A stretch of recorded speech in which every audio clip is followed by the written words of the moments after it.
So is Kirby Smart a great coach or the greatest coach? That's just one of the things we're going to look at tonight on the How About That Dogs cast. It all depends on how you frame it. But more than that, it all depends on what happens over the next few years at the University of Georgia when it comes to the college football program.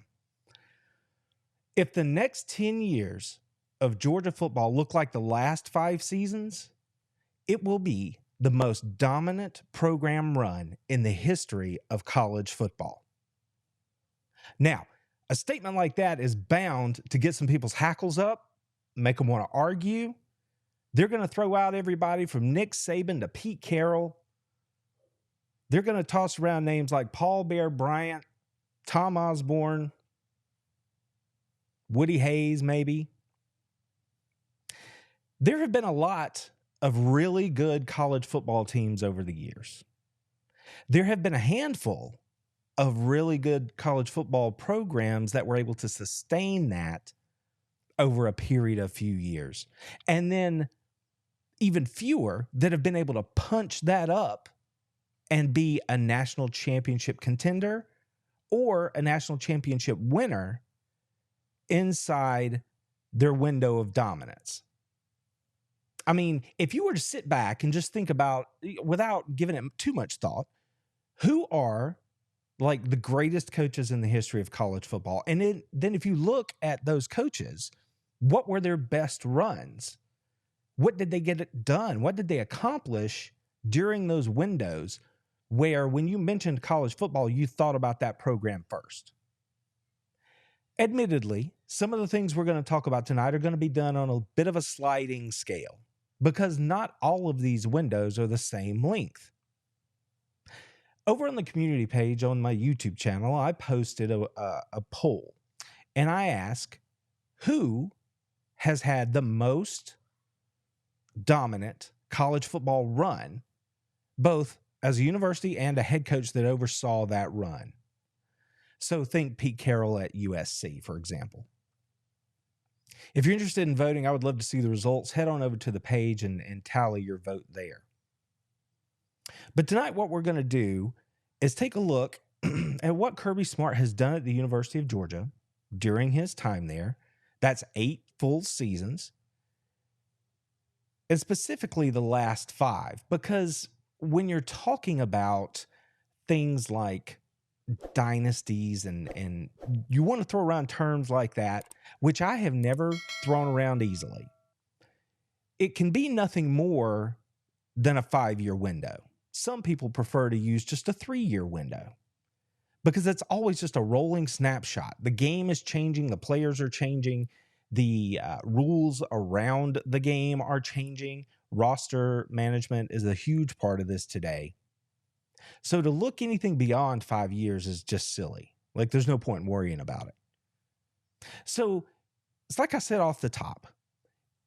If the next 10 years at Georgia look like the last 5 seasons, the Bulldogs will have accomplished the most dominant run for a program in college football history. So before we can move any further, let's just really quickly recap what has happened in that window for the University of Georgia under Kirby Smart. So in 2019, Georgia went 12-2 and won the Sugar Bowl. 2020, the COVID year, they went 8-2 and won the Peach Bowl. In 2021, they went 14-1. They won the Orange Bowl on their way to a college football playoff national championship.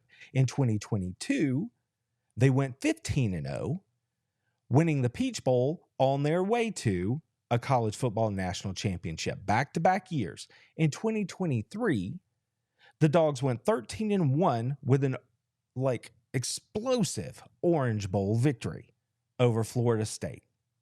So quick math tells you that over the last 5 years, the University of Georgia has gone 62-6. Now, you might say, yeah, that's really good, but how does that balance against everything else going on in college football? No problem. Let's take a quick look.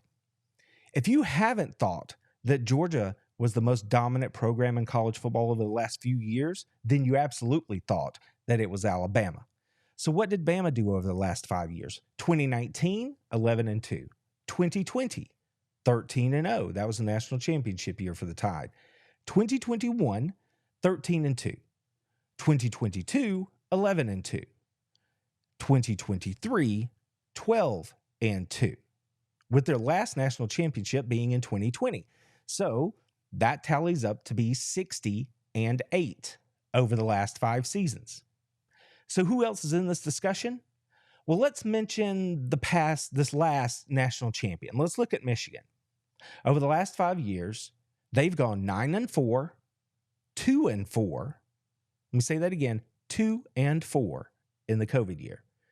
12-2, 13-1, and then 15-0. That all rounds up to 51-11 over the last 5 years. Now, is there another team that should be considered? I think you have to throw Ohio State in there. I mean, they've been going head-to-head with Michigan for the rights in the Big Ten to get into the CFP each of those seasons. So how have the Buckeyes done overall? 13-1 in 2019, 7-1 in 2020, the COVID year, 11-2, 11-2, 11-2. And in each of those last 3 seasons, they took losses to Michigan, which is why Michigan wound up in the CFP and eventually won their national championship this past season. That's a tally of 53-8.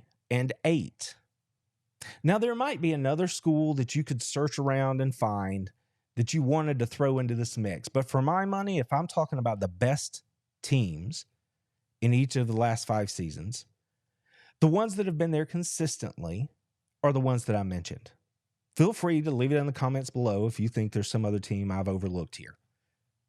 But out of these 4 programs, clearly Georgia has the advantage. It's a 2-game margin over Alabama. And then there's a little bit of a drop-off before we talk about what the teams in the Big Ten have accomplished in the same window. Now, Kirby Smart has overseen all of this. So I don't think we can go much further without actually talking about what Kirby has done at the University of Georgia. And you may think these numbers are the same, but actually they break out a little differently. So let's run through them. Kirby's been 56-9 in the SEC during his time at Georgia. 94-16 overall. That's a number you're going to want to remember. He has 2 national titles and has averaged 12.4 wins per year over this window. Now, Kirby has done this in the best conference in the nation. He went toe-to-toe with the greatest of all time, built his program while Nick was still winning at Alabama, and eventually ripped the crown right off his head with that national championship in 2021. And for the record, that was Nick Saban's final opportunity to win a national championship at Alabama. Just going to let that sit for just a second. Now, this is not the same college football that I grew up with. It's not the same college football that Nick Saban built his dynasty with. This is the age of NIL, constant roster management, as well as the transfer portal. Again, constant roster management. Alabama, I just said the word, has been the dynasty in college football for the last 15 years. Nick Saban in Alabama, I mentioned these would have to be sliding scales. So let's not look at his first season. He had to get things turned around. But once he did, Nick Saban led Alabama on a run that I would argue is unprecedented in the history of the sport. From 2008 to 2023, Nick Saban went 120-18 inside the SEC. 206-29 overall, and he won 6 national championships during that time for the Crimson Tide. Now, Kirby Smart, as I mentioned, has gone 94-16 over 8 seasons. So I just ran through Saban's numbers, and in a much shorter period of time, you can see that Kirby Smart is right there with him. Kirby's gone 42-2 since 2021. It wasn't like that was a flash in the pan. He got all the players on one team, they got the job done, and then Georgia fell off. That's not it at all. What the Bulldogs have been able to do under Kirby Smart has been sustained because of the way Kirby has built the program. 62-6 overall since 2019. 41-1 at home since 2017. 30-4 in road games, 59-14 against SEC competition. That's a clip of 81% winning percentage. 86-11 since his first year. Remember, I gave Saban a pass on his first year. Let's do the same for Kirby. 86-11 since his first year. That's a winning rate of 89%. But the one bugaboo there was that Kirby only defeated Nick the one time. Now, granted, everything was on the table there. If that's how we measure success in the sport, you cannot understate what it means that Georgia got that victory. But these are not the only two coaches over the last 40, 50 years that have had really good programs for sustained runs. But we'll talk about that just a little bit more here in a moment. Y'all know we talk about champions, and that's why I want to tell you about the Premier difference with a Premier Club membership from Premier Heating and Air. Regardless of the changes that come with the seasons, winter, spring, summer, or football, some things will never change. I'm going to be comfortable in my own home, and the comfort and well-being of my family will always be my top priority. If you feel the same way, choosing Premier Heating and Air is the play to take care of all of your family's needs when it comes to keeping you cool and comfortable in your home or business.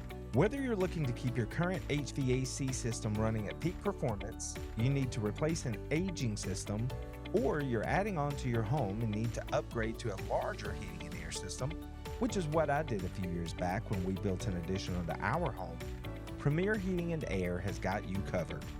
Be sure to check out their Premier Club membership offer to keep your home heating and cooling systems running at peak performance and avoid costly repairs in the future. Just click the link in the description below today to get started and give yourself the gift of time, freedom, and peace of mind to focus on the most important things in your life.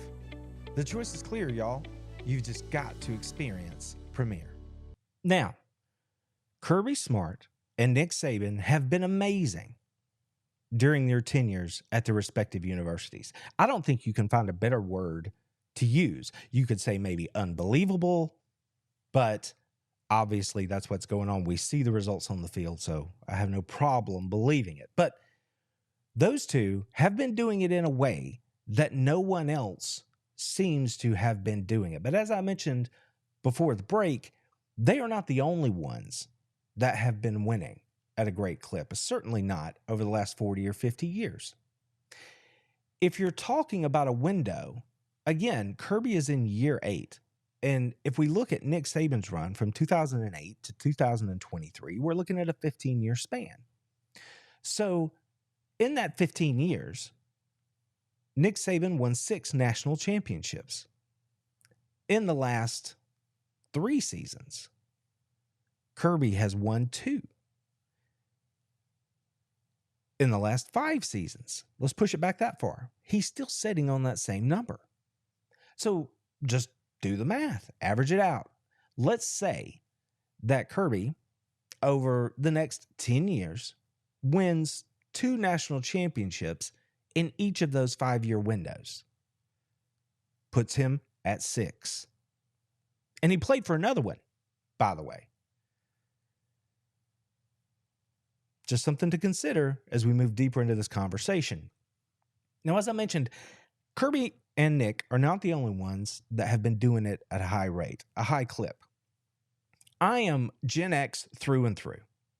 So when I was growing up, when I was just learning to really pay attention to college football and what it all meant, there were powers in control of college football at that moment that, frankly, haven't really been on the national stage over the last 10 to 15 years. Teams like Florida State, Nebraska, teams competing year after year for national championships, they just weren't there. And then in the early 2000s, we saw the rise of the West Coast with Pete Carroll at USC. But there was a guy who did a little work back before my time, and his name was Paul Bear Bryant. So if we were to look at the Bears' best run at Alabama from 1971 to 1981, so we're looking at a 10-year window here, he went 116-14. Now, granted, we play more games today, but Kirby, through just 8 seasons, is already at 94-16. So clearly, you would expect that he's going to outpace Bear Bryant here in his winning percentage sooner rather than later. If we did the math for Nick in the same window, it's safe to say that Nick would have done the same. Tom Osborne, in the mid to late 90s at the University of Nebraska, was the epitome of a dominant football team. They ran an offensive system that was not the kind of offensive system that was run across the country, but they did it so much better than anybody else. They executed every little part of it, and they played great defense, and they just bludgeoned teams. Tom Osborne from 1994 to 1997, Tom Osborne's Nebraska Cornhuskers won 3 national championships, and he went 49-2 overall. Now, the thing about Osborne at Nebraska is that window is clearly smaller. We're looking at just 4 seasons there. But in that window, there was no one better than Osborne's Cornhuskers at Nebraska. I can remember growing up and watching football with my dad, and it was hands down, he wanted to watch Nebraska play every week because they were just simply so good. I have memories of Tommy Frazier just toying with the Florida Gators in the national championship game during that run and thinking to myself, this team looks like it cannot be beaten. To this day, I still look back at that 1995 team and think that might be one of the greatest teams I've ever seen. They have to be in the discussion. But again, the window for Osborne and his Cornhuskers, although he was great over the course of his career, if we're talking about a team being truly dominant, Osborne's window with Nebraska was really short. He made the most of it, but it wasn't like he stretched it out the way Nick did at Alabama, or even the way Kirby has done it at Georgia. But those Nebraska teams have to be mentioned just because of how good they were. Then comes the team that when I think of a dynasty, I think of first. Because Pete Carroll's time at USC from 2000 to 2009, I had just graduated college. I had just started my career covering the sport. And it is nearly impossible to argue that there was a more impactful head coach in college football over his tenure than Pete Carroll at the University of Southern California. During that stretch from 2000 to 2009, Pete Carroll went 97-19. So that's 10 full seasons. Again, we come back and take a look at where Kirby Smart is through just 8, 94-16. Again, granted, they play more games, but that's because Kirby's Georgia Bulldogs have earned the right to play more games because of how good they've been. So, Smart 94-16 over 8 seasons versus Carroll over 10 seasons at 97-19. In that run, again, in what I would consider the last dynasty prior to what we've just seen at Alabama, Pete Carroll's Trojans were AP national champions in 2003 and then again in 2004. And they won the BCS national championship in 2004 as well. That title, however, has been vacated because of the NCAA rulings against Southern Cal about what happened there with Reggie Bush. Another metric you could use to argue who has the best program and who's turning out the best college football players would be, are you putting players into the NFL? How are you represented in the NFL draft? And this, maybe as much as any other reason, is why Pete Carroll's USC Trojans were considered to be such a dynasty. They simply had the better players, and everyone knew it. 53 players were taken in the NFL draft off of Pete Carroll's USC Trojan teams. If you want to use that as the metric, I don't even have to look. I know that Nick Saban has put a number very, very close to that, if not greater, during his time at Alabama into the NFL draft. I know for a fact that Kirby Smart, in just 8 years, has already had 54 players taken in the NFL draft. I was talking to Matt Zemek prior to last season. Matt Zemek is a tremendous college football writer, and he currently is the lead editor for Trojan Wire, which covers the USC beat. And I said to Matt that I don't know. When I think dynasty, I think Pete Carroll's Trojans from 2000 to 2009. And I asked him, I wanted to know how he felt about Kirby Smart's Georgia Bulldogs, because I personally wasn't ready to put the label dynasty on to Kirby Smart and what he's building in Athens. And to my surprise, Matt came back and said, well, if you're going to look at Pete Carroll and what he did in that window and call it a dynasty, then you almost have to look at what Kirby Smart is doing at the University of Georgia and recognize in real time that they are building a dynasty. Now, as a Georgia fan who grew up, listening to Munson and just understanding that Georgia was always a really good team, but never could quite break through until just the last few years, it's still hard for me to say that, but the numbers bear it out. And there are a lot of fan bases around the country right now that just don't want to hear any of this. USC is one of them. Ohio State doesn't like to admit it. Michigan, if you want to think about them at all, they certainly don't want to admit that what Georgia's doing is a dynasty. I just told you I'm a little uncomfortable with it, but I'm getting more and more comfortable by the day. And it has nothing to do with me.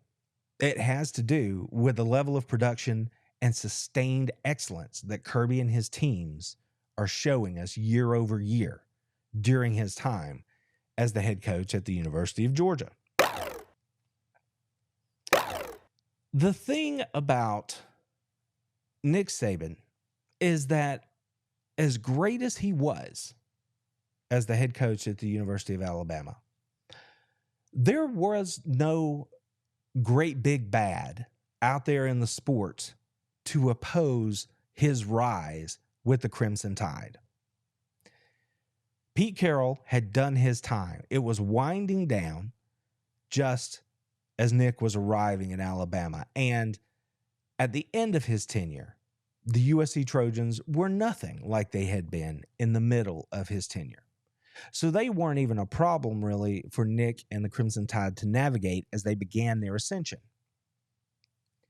And the other teams that were challenging Nick along the way were one-off teams. They would rise up, have a great season. Then Alabama would knock them back. Or it was another SEC squad that was stepping up to win a national championship.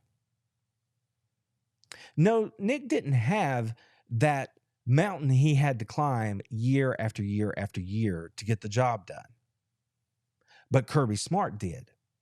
And I think that's what makes what Kirby has done so far in Athens, regardless of his head-to-head record against Nick Saban, so much more impressive.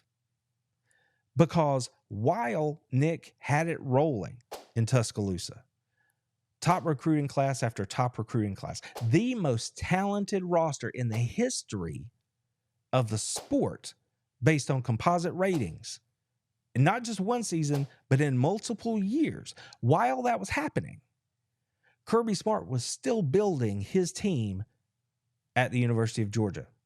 Took them to the wire in 2017. And frankly, Alabama won that game on a miracle play. Now, that's fine. That's part of the game.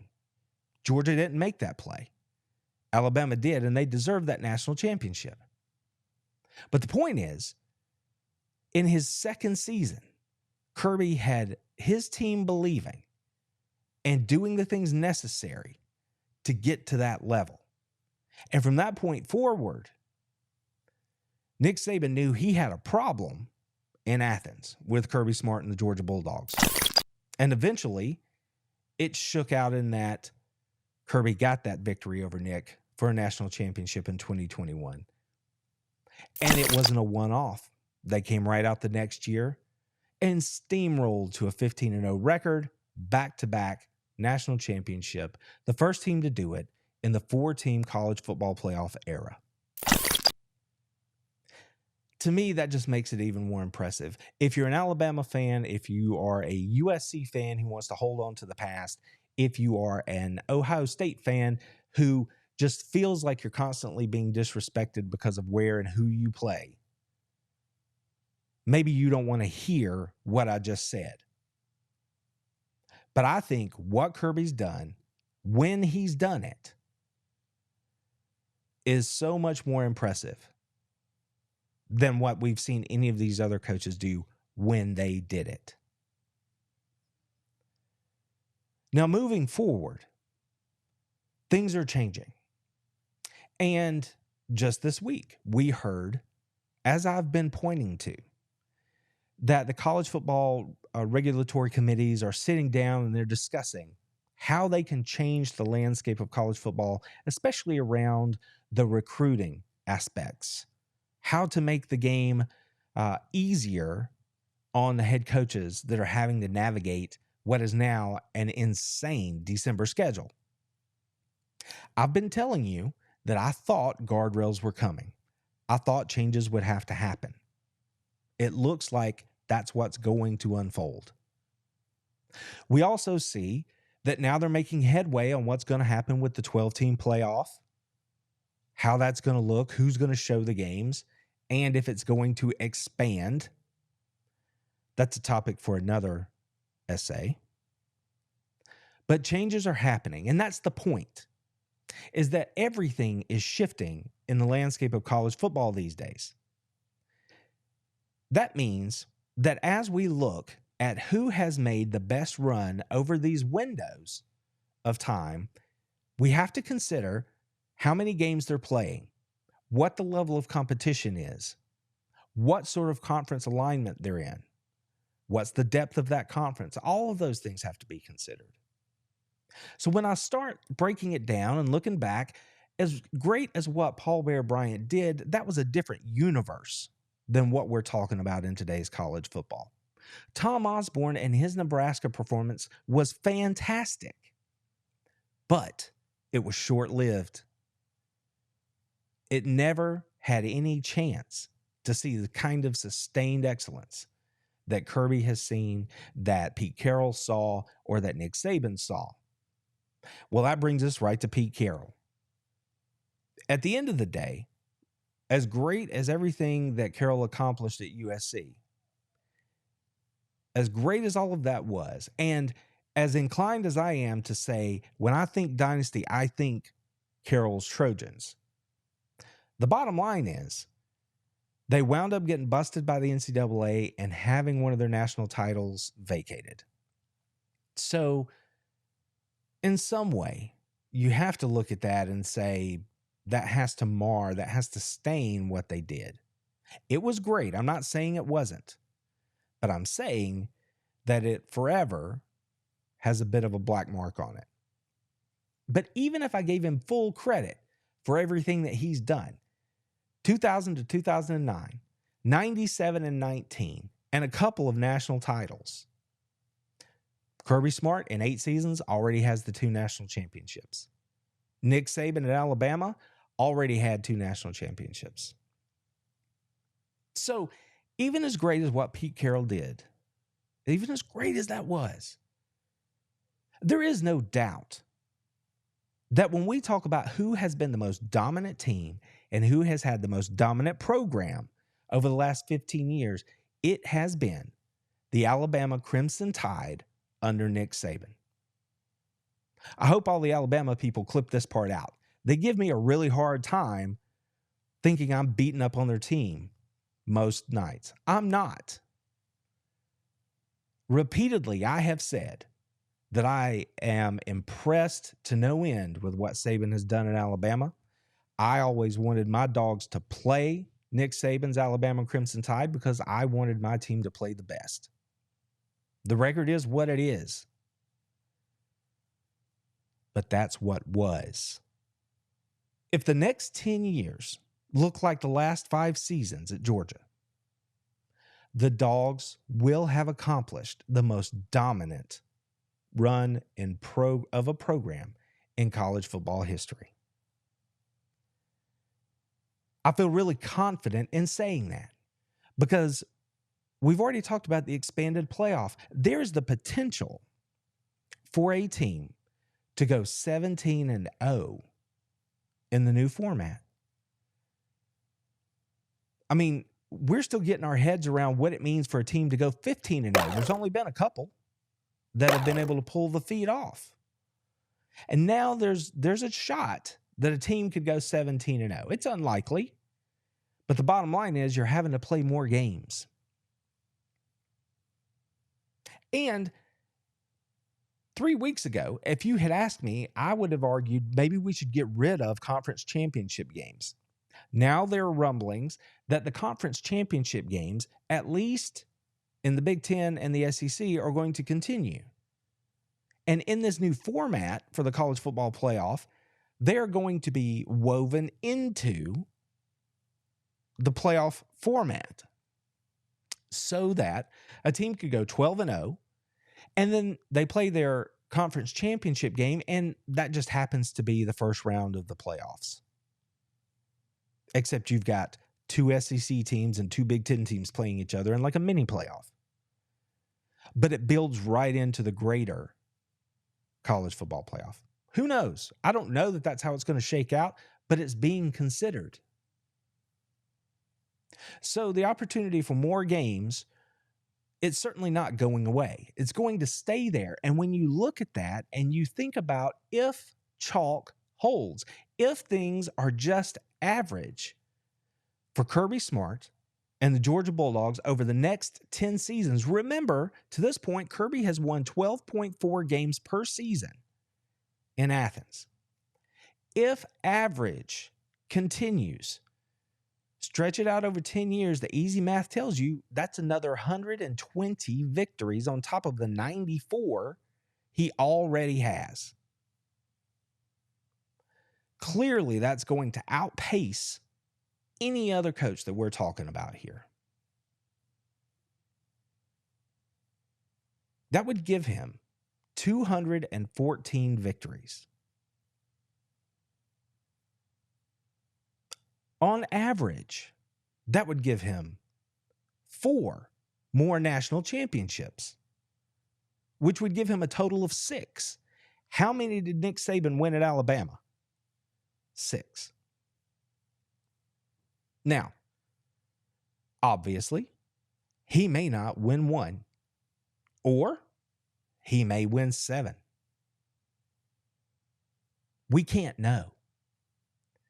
But that's the fun of this discussion. Remember, I said if the next 10 years look like the last 5, this is where we're going to end up. I wonder if we wound up at that point, if that would be good enough for the people who are just to their bone, not willing to give Georgia or Kirby Smart credit for being his own man, his own coach, and building his own program. I wonder if that would be enough to make them say, yeah, that guy's pretty good.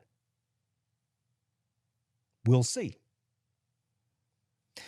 Don't forget that over the next 10 years, I mentioned earlier, there's going to be some guardrails put into place.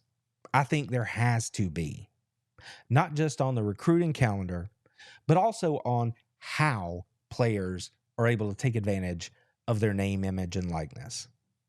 How players are able to move between teams. I think those things are going to change.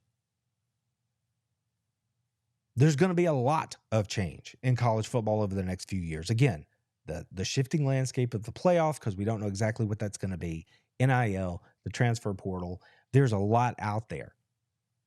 What if the mega conferences that everybody loves to talk about actually become a thing? And you're looking at an SEC with, say, 20 teams and a Big Ten with, say, 20 teams. What is that going to do to the level of competition inside those conferences that Kirby and the Bulldogs would have to navigate? Can they keep rising with the tide, meeting the challenge? Can average hold? Because if everybody else gets a leg up because of more money from more television and players getting locked into staying at a school again, and, you know, if it works that way, won't Georgia just rise with everyone else? History tells you that they would.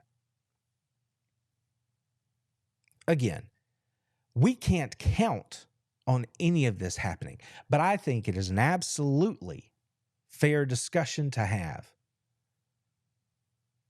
to think that if Kirby Smart and the Georgia Bulldogs over the next 10 years are able to do what they have done over the last 5, that if you look at the 15-year run that Kirby will have had at that point, you would absolutely be able to stand and say it with your whole chest that what he and the Georgia Bulldogs had done over that 15-year window would have surpassed what Nick Saban was able to accomplish at the University of Alabama from 2008 to 2023.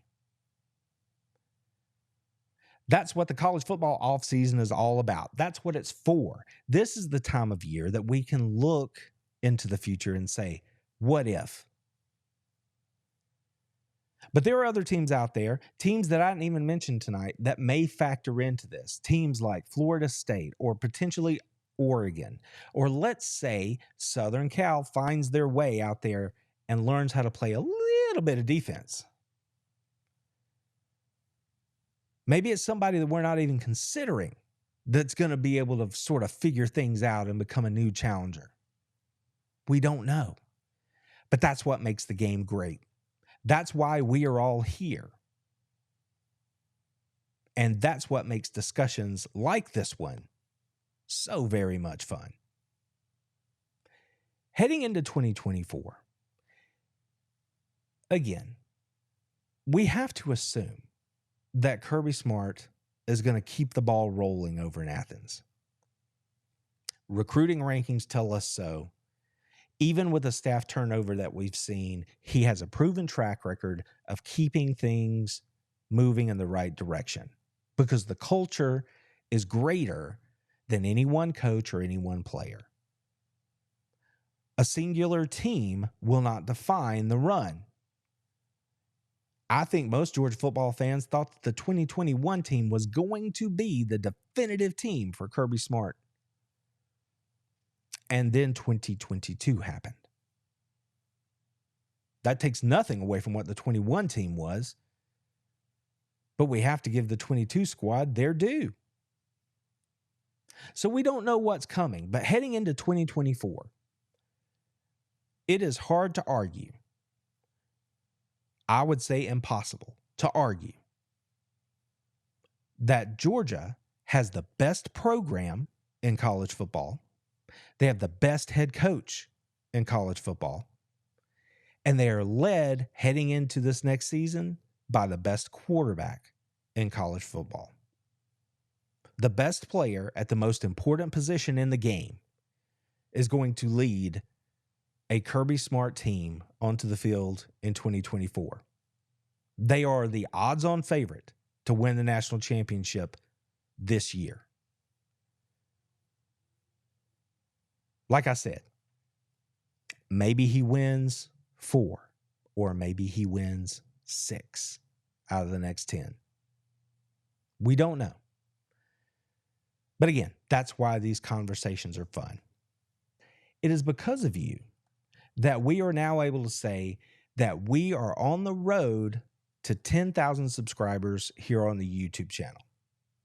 We just passed 1 year. I can't believe the success that we've seen. I can't believe that so many people enjoy our work. But it is because of you that we were even able to point to 10,000 and say that I hope we can get there before the season starts. If you want to help the channel, if you want to help us grow and meet this goal, please tell your friends about what we're doing over here. Share us around, share the videos, share the clips, and let them know that we are doing things over here. Georgia football, 24/7, 365, nothing else. We are laser focused on the Dogs, and that will not change. People always ask me, is this a podcast or is this just a YouTube thing? No, friends, you can take us with you anywhere you want to go. Listen to us anytime you want to check out what's going on with the Georgia Bulldogs on Apple Podcasts and Spotify or anywhere else that you want to get your podcasts. You can get the audio-only version and enjoy Georgia football in the theater of the mind with a damn beast and the How About That Fucking Dogs cast. Don't forget to check out the description below to sign up for our newsletter. Lots of cool things in there.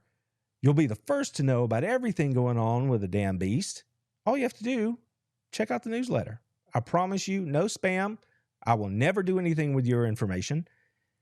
I just want to make sure that you are fully aware of everything that we're doing and have to offer here at A Damn Beast. And of course, I have to say thank you to our channel members. Nothing we do here could be sustained, much like Kirby and what he's doing in Athens, without the support of the people who follow the channel. To our valued channel members, I want to say thank you. You hear me say it every week, but that doesn't mean I mean it any less. I cannot say it enough. I appreciate each and every one of you being here with me. It makes everything that we do possible all the time. So thank you. If the next 10 years at the University of Georgia are like the last 5 seasons, the Georgia Bulldogs will have gone on the greatest college football program run in the history of the sport. And frankly, I don't think it's debatable. Until next time, take care of your friends, take care of yourselves, take care of your family. And go Dogs! Told them, how about them fucking dogs? That's what I told them.